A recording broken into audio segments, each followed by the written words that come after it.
Ja, dit is Boerenloon en daar zitten we nu al, ik denk wel 24 tot 22 jaar. Nou mijn vergunning al de laatste jaren en daarvoor nog gewoon los, zeg maar.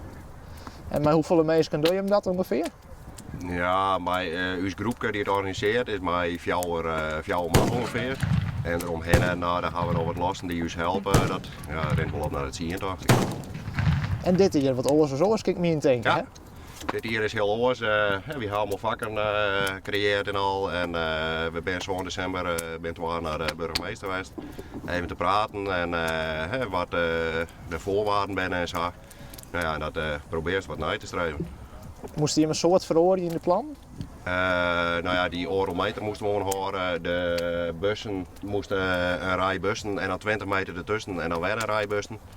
En, nou ja, en we gaan nog een boer maken, die komt nog op het hek straks. Maar die jongen heeft er nog net van de orometer. Nou, zo moesten allemaal wat dingetjes door.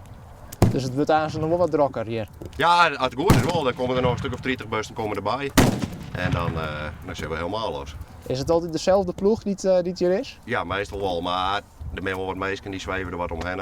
Die komen even sjaren een paar hoekers en dan gaan ze weer voort. Maar we zijn de hele dag ben we bezig. In principe. Maar dit hier, geen tent of geen Nee, maar drankjes erbij? Dat is ons voordeel. We hadden eigenlijk nooit een tent erbij of zo. We hadden wel eens een borreltje erbij of zo, maar ja, dat mag nou ook net. En we hadden wel eens een barbecue'tje erbij, maar volgend jaar, als de corona weer voorbij is, zullen we wat beter aanpakken. En omdat we het zo lang nog een feestje ervan maken. Want de 30 hier, die komt in zicht, hè? Die komt in zicht, ja, dus dan moet er eigenlijk wel even wat gebeuren.